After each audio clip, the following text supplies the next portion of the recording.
అలాంటిది జగన్మోహన్ రెడ్డి గారు సొంత కొడుకై ఉండి నేనే వారసుని అని చెప్పుకుంటున్నారు కదా. మరి అలాంటప్పుడు రాజశేఖర రెడ్డి గారి ఆరోగ్యశ్రీ పథకానికి మీరు బిల్లులు ఎందుకు కట్టలేదో జగన్మోహన్ రెడ్డి గారు సమాధానం చెప్పాలి. సెప్టెంబర్లో లాస్ట్లో 2023 సెప్టెంబర్ 3లో 23కి లాస్ట్ బిల్లు వీళ్ళకి అందిందంట. దాని తర్వాత మాకు డబ్బులు అందలేదు, మేము ఎలా నడుపుకోవాలి అని వీళ్ళు అడుగుతున్నారు. ఈ రోజుటికి దాదాపు 3,000 కోట్ల రూపాయలు వీళ్లకు అప్పులున్నాయి. మరి ఇప్పుడు చంద్రబాబు గారు ముఖ్యమంత్రిగా ఉన్నారు.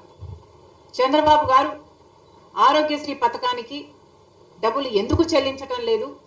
ఈ అసోసియేషన్స్ వాళ్ళు మీ దగ్గరికి వచ్చి వాళ్ళ గోడు చెప్పుకొని ఆరోగ్యశ్రీ CEO దగ్గరికి వెళ్ళి మల్టిపుల్ టైమ్స్ మా గోడు చెప్పుకున్నా కూడా మమ్మల్ని అర్థం చేసుకున్న పాపాన పోలేదు. ఎన్నిసార్లు మా నివేదికలు ఇచ్చి మేము అలసిపోయాము. ఆ ప్రభుత్వానికి ఈ ప్రభుత్వానికి, రెండు ప్రభుత్వాలకి, అటు జగన్మోహన్ రెడ్డి గారి ప్రభుత్వానికి ఇటు చంద్రబాబు గారి ప్రభుత్వానికి ఇక మేము మా వల్ల కాదు అని వాళ్ళు ఈరోజు అల్టిమేటం ఇవ్వడం జరిగింది. మరి చంద్రబాబు గారిని అడుగుతున్నాం, ఇప్పటికి 2 నెలలైంది మీరు స్వేరింగ్ ఇన్ చేశారు, ముఖ్యమంత్రి అయ్యారు, కూటమి ప్రభుత్వం, మీకు తెలుసు రాష్ట్రానికి ఉన్న ఇబ్బందులన్నీ మీకు తెలుసు. అయినా రాష్ట్ర భవిష్యత్తు నాది బాధ్యత అని మీరు భుజాన వేసుకొని కూటమి ప్రభుత్వం నేను చేయగలను, నాకు 40 ఏళ్ళ ఎక్స్పీరియన్స్ ఉంది అని మీరు చెప్పి అధికారంలోకి వచ్చారు. భవిష్యత్తు బాధ్యత నాది అని మీరు చెప్పి అధికారంలోకి వచ్చారు. మరి కూటమి ప్రభుత్వం మీద అయినప్పుడు, ఎన్డీఏ ప్రభుత్వంలో మీరు ఉన్నప్పుడు ఇక్కడున్న మీ ఎంపీలే కాదు, ఆఖరికి వైసీపీ ఎంపీలు కూడా ఎన్డీఏలోనే ఉన్నారు. అందరూ కలిస్తే 25 మంది ఎంపీలు. బీజేపీ పార్టీ మన ఎంపీలను వాడుకుంటుంది. మరి ఇలాంటప్పుడు మనకేం చేస్తున్నారు వాళ్ళు? మనకు కనీసం ఆరోగ్యశ్రీకి కూడా బిల్లులు ఇచ్చుకోలేని స్థితిలో మనం ఉన్నాము. ఉంటే ఎన్డీఏ ప్రభుత్వం ఏం చేస్తుందో చంద్రబాబు గారు, బీజేపీ పార్టీ సమాధానం చెప్పాలి. మళ్ళీ చెప్తున్నాం, ఆరోగ్యశ్రీ పథకం అన్నది అద్భుతమైన పథకం. ఎవరు మొదలు పెట్టారు అన్న విషయం పక్కన పెడితే, as a scheme Aarogyasri is an excellent scheme.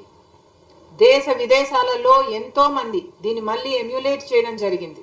కారణం, ఇది ఎంతో మంది పేద ప్రజలకు ఆసరా ఇచ్చే పథకం కాబట్టి ఈ ఆరోగ్యశ్రీ పథకాన్ని రక్షించాల్సిన బాధ్యత ప్రతి నాయకునికి ఉంది, ఇర్రెస్పెక్టివ్ ఆఫ్ పార్టీస్.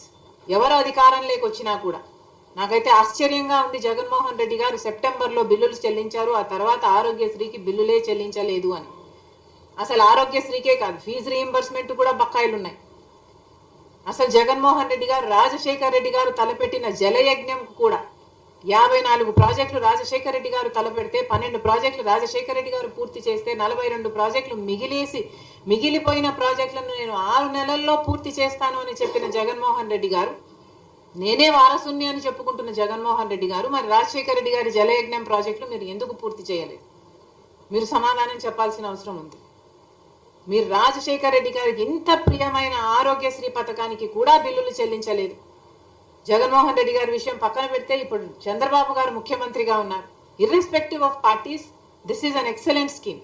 చంద్రబాబు గారికి ఆరోగ్యశ్రీని రక్షించాల్సిన బాధ్యత ఎంతైనా ఉంది. ఆరోగ్యశ్రీ మన ప్రజలకు ఎంతో పనికొచ్చే పథకం కాబట్టి చంద్రబాబు గారు వెంటనే జోక్యం చేసుకోవాలి. మళ్ళీ చెప్తున్నాం, ఎన్డీఏకి మన అందరు ఎంపీలు, 25 మంది ఎంపీలు పార్టీలకు అతీతంగా మొత్తం అందరూ ఊడిగలు చేస్తున్నారు బీజేపీ పార్టీకి. మరి అలాంటప్పుడు కనీసం ఆరోగ్యశ్రీని కూడా బతికించుకోలేకపోతే మరి ఇంతమంది ఎంపీలు బీజేపీకి ఇచ్చి ఏమి లాభం? చంద్రబాబు గారు ఎలాగైనా చేసి ఏం చేస్తారో తెలియదు. రాష్ట్రం ఈ బడ్జెట్ నుంచి ఇస్తారో, కేంద్రం నుంచి తెస్తారో, ఏమి చేస్తారో ప్రజలకు అనవసరము. కానీ ఆరోగ్యశ్రీని బతికించాలని కాంగ్రెస్ పార్టీ డిమాండ్ చేస్తుంది. ఇప్పటికీ వీళ్ళకి, ఈ అసోసియేషన్కే 2,500 కోట్ల రూపాయలు బకాయిలు ఉన్నారంట.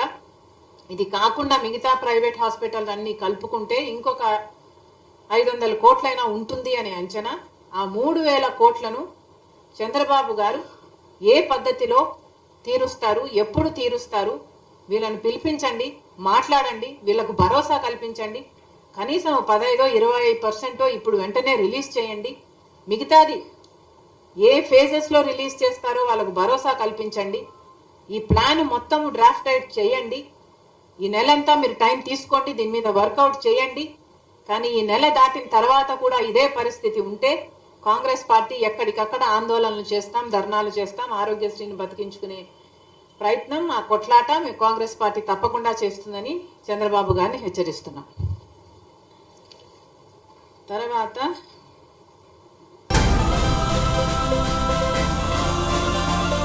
Join us at Sun and embark on a journey of service, innovation and excellence in the hospitality industry. Let us help you turn your dreams into reality. Sun International, Hyderabad, Visakhapatnam.